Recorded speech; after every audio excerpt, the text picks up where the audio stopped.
Hello everyone, it's Rev Deanna here. I'm sorry I'm a bit late with the midweek reflection, but as many of you tune in whenever you get a chance, it doesn't really matter. But here it is for this week. It took me a while because I wanted to kind of situate myself with these angel wings in the background, and so it took a minute to get situated and the camera angles and stuff all right. I am here with these angel wings in the background because our Advent theme for this year that we have chosen is Angels Among Us. And there's lots going on, as there tends to be every year in Christmas. And one of the things that we have going on is these angel wings. I have a lovely artist that is helping me complete them. They're under construction at the moment, and you can watch for them at the Christmas parades in each community. They're going to be set up, and it's a photo op. You can take a picture of yourself. They won't be on the ground like this one currently is, but it'll be, and you can stand in front of it and take your picture in front of it and remind yourself that you are one of the angels among us, a messenger of God's good news. And so to remind you to be that, to be a messenger this Christmas.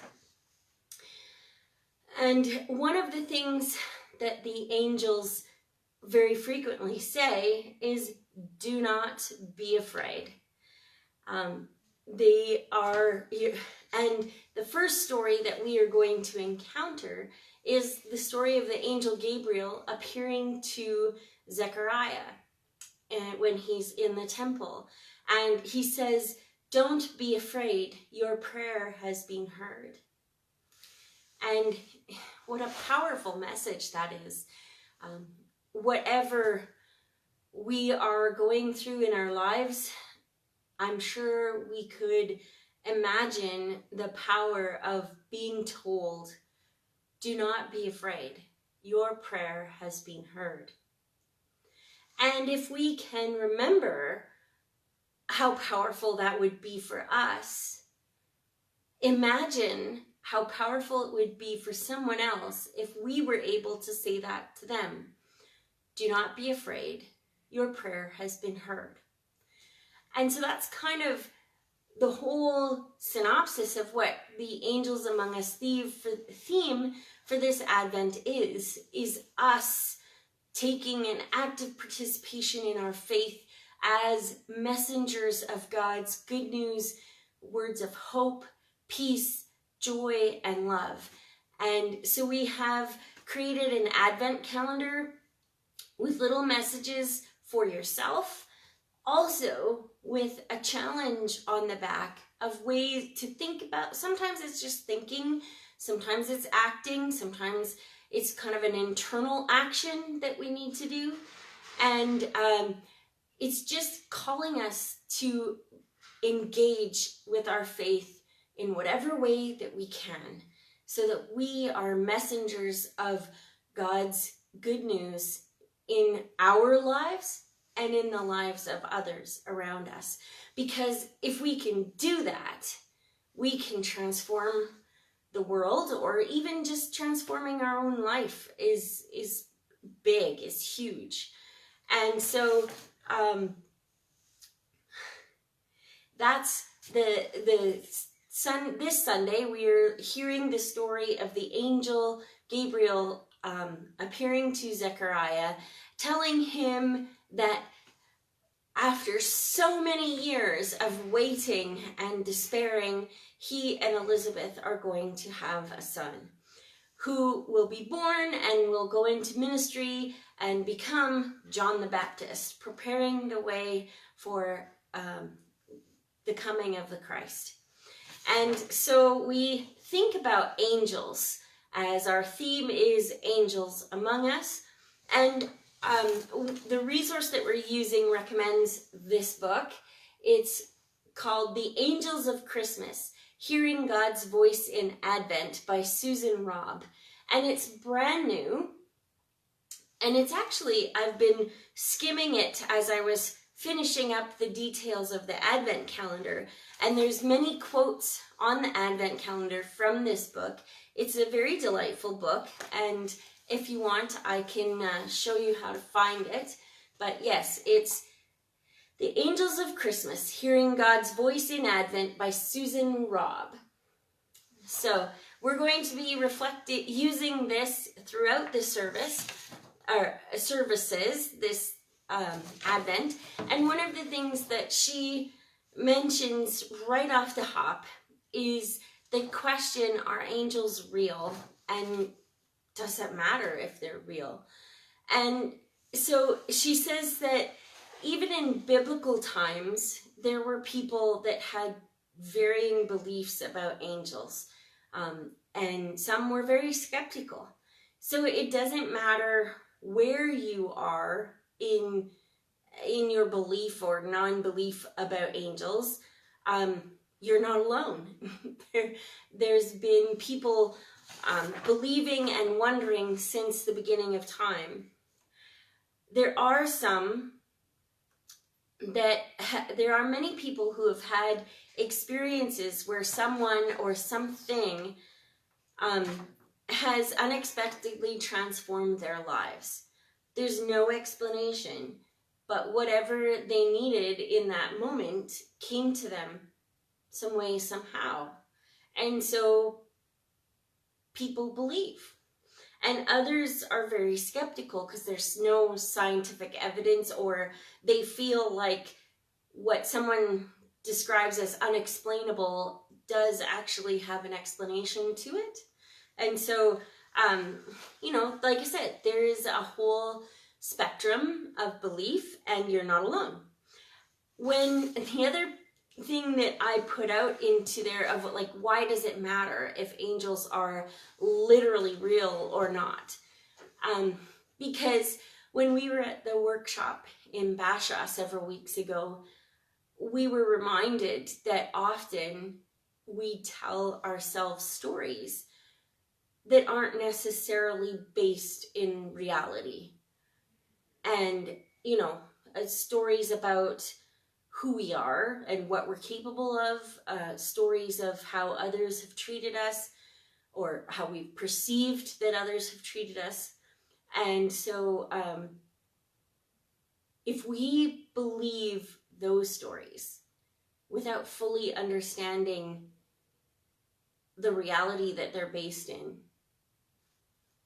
why can't we embrace the stories of angels among us, being messengers of good news and helping transform the world? So I give you that challenge to reflect on and think about. So as I said, we're engaging with the story of Zechariah and the angel Gabriel's appearance and telling him that their prayer has been answered, that Elizabeth will bear a son. We need to keep in mind there still is some shame in our world for people that choose to not have children or can't have children. But it was very poignant back in biblical times, because that was how your legacy carried on. It was, and specifically with male children. And so it was very devastating to them, to Zechariah and Elizabeth, that they had not had a child for so long. And so the transformative power for them personally and in their status in the community to suddenly have a child.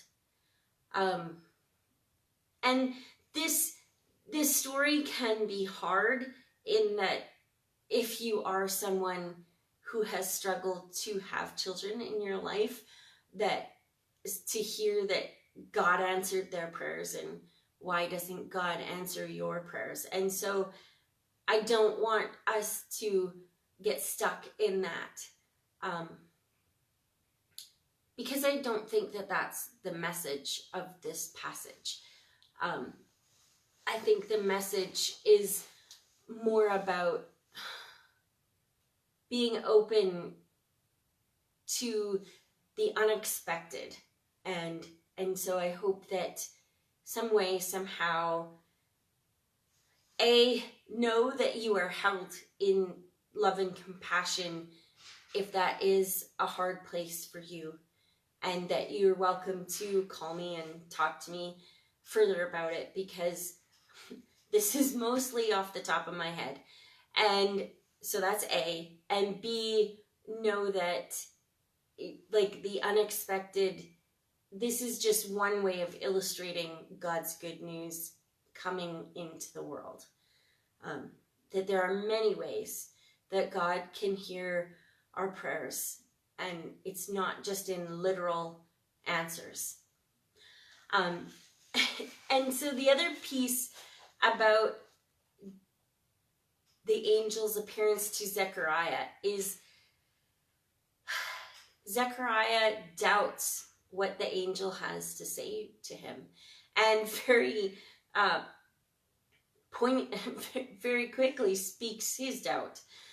And as such, he is unable to speak until John is born and is named John. And Susan Robb in her book says, and I liked this quote, "I wonder if there aren't times when we have all been struck mute by doubt."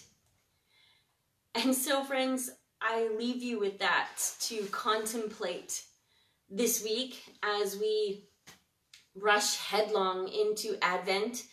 Ironically, because it's a season of waiting. I don't know why and how it got so busy, but anyways, as we rush headlong into this season of Advent,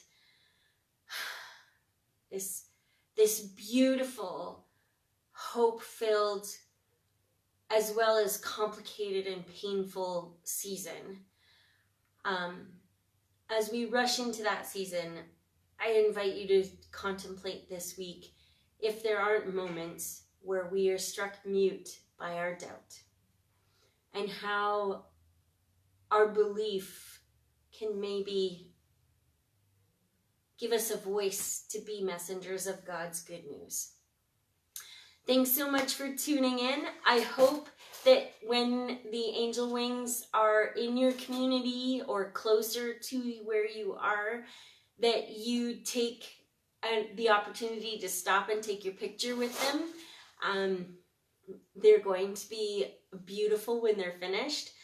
And yeah, share them with us in whatever way you can. And take care, and God bless you this week. Bye.